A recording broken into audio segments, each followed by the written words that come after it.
No dia 13 de dezembro, portanto hoje, comemora-se o Dia Nacional da Pessoa com Deficiência Visual, antes conhecido como Dia do Cego. Esta data foi criada em 1961 para combater o preconceito e a discriminação e para garantir direitos e a inclusão das pessoas com deficiência visual na sociedade. A Starlink vem prometendo desenvolver um chip que promete a cura da cegueira. Que Deus ilumine as pesquisas desses dedicados estudiosos. Mas aqui estamos, para mais uma edição do Conexão Espírita. Vamos com as perguntas e respostas do Livro dos Espíritos.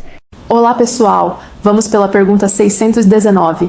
Deus proporcionou a todos os homens os meios de conhecerem a sua lei? Todos podem conhecê-la, mas nem todos a compreendem, e os que melhor a compreendem são os homens de bem e os que desejam pesquisá-la. Não obstante, todos um dia a compreenderão, porque é necessário que o progresso se realize. Comentário de Kardec. A justiça da multiplicidade de encarnações do homem decorre deste princípio, pois a cada nova existência, sua inteligência se torna mais desenvolvida, e ele compreende melhor o que é o bem e o que é o mal. Se tudo tivesse de se realizar numa só existência, qual seria a sorte de tantos milhões de seres que morrem diariamente no embrutecimento da selvageria ou nas trevas da ignorância, sem que deles dependa o próprio esclarecimento? Ver os itens 171 a 222. Pergunta 620. A alma, antes de sua união com o corpo, compreende melhor a lei de Deus do que após a encarnação? Ela compreende segundo o grau de perfeição a que tenha chegado e conserva a sua lembrança intuitiva após a união com o corpo, mas os maus instintos do homem frequentemente fazem que ela esqueça. 621. Onde está escrita a lei de Deus? Na consciência. 621. A. Desde que o homem traz na consciência a lei de Deus, que necessidade tem de que lhe a revelem? Ele a havia esquecido e desprezado, Deus quis que ela lhe fosse lembrada. 622. Deus deu a alguns homens a missão de revelar a sua lei? Sim, certamente, em todos os tempos houve homens que receberam essa missão. São espíritos superiores, encarnados com o fim de fazer progredir a humanidade. Pergunta 623. Esses que pretenderam instruir os homens na lei de Deus não se enganaram algumas vezes e não os fizeram transviar-se muitas vezes através de falsos princípios? Os que não eram inspirados por Deus e que se atribuíram a si mesmos, por ambição, uma missão que não tinham, certamente os fizeram extraviar. Não obstante, como eram homens de gênio, em meio aos próprios erros ensinaram frequentemente grandes verdades. 624. Qual é o caráter do verdadeiro profeta? O verdadeiro profeta é um homem de bem, inspirado por Deus. Podemos reconhecê-lo por suas palavras e por suas ações. Deus não se serve da boca da mentiroso para ensinar a verdade. 625.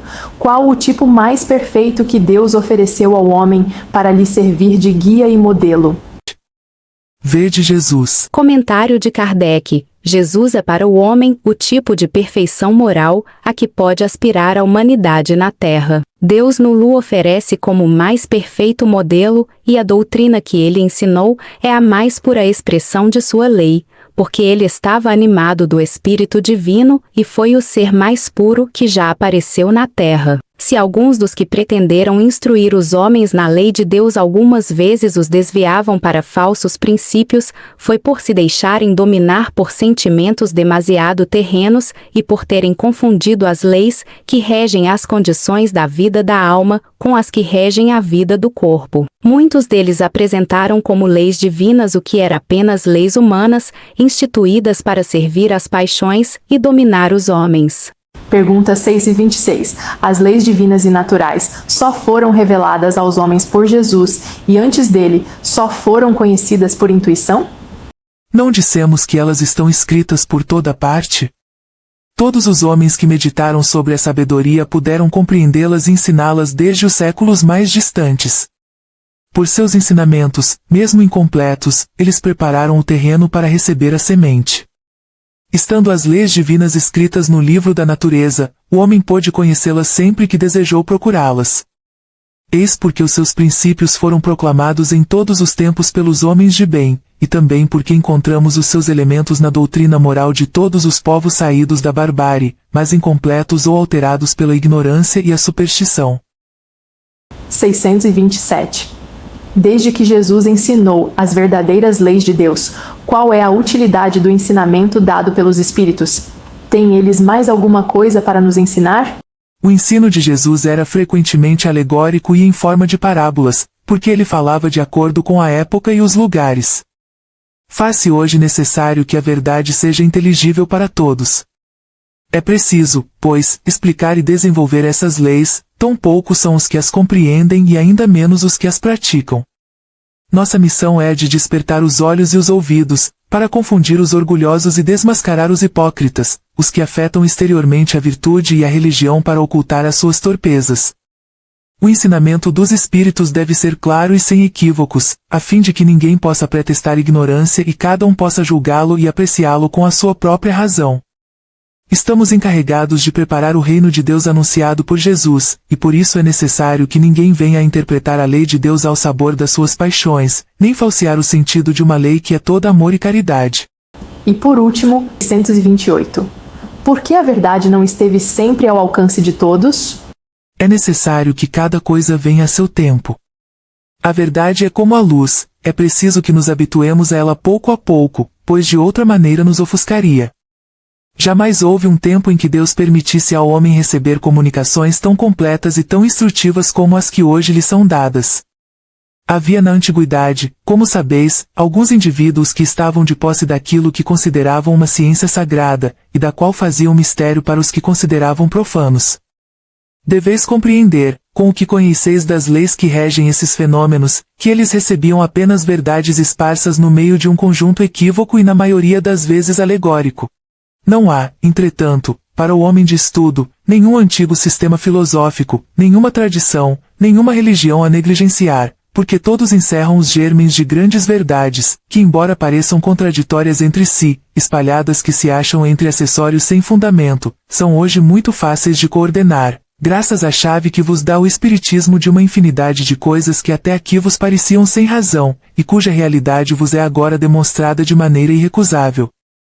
Não deixeis de tirar temas de estudo desses materiais.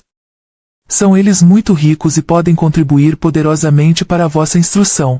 Notas. Descartes, na terceira de suas meditações metafísicas, declara que a ideia de Deus está impressa no homem como a marca do obreiro na sua obra. Essa ideia de Deus é inata no homem e o impele à perfeição. Embora as escolas modernas de psicologia neguem a existência de ideias inatas, o Espiritismo a sustenta. Ela decorre do princípio da reencarnação, que foi provado pelo Espiritismo através de pesquisas. Por outro lado, as ideias de Deus, da sobrevivência e do bem e do mal existem e sempre existiram entre todos os povos. A lei de Deus está escrita na consciência do homem, como a assinatura do artista na sua obra. Comparar esta resposta com a mensagem do Espírito da Verdade colocada por Kardec, como prefácio de O Evangelho segundo o Espiritismo. Como se vê, desde os primeiros momentos os espíritos anunciaram que a finalidade da doutrina era o restabelecimento do cristianismo. Os textos sagrados das grandes religiões,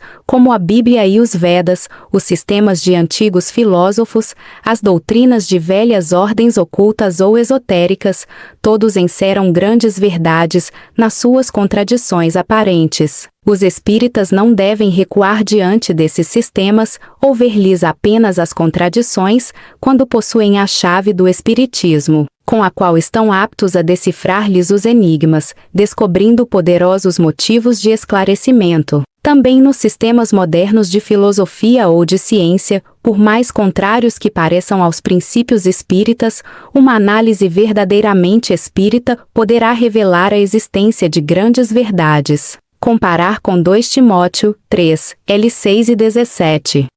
Conexão espírita, a verdade revelar.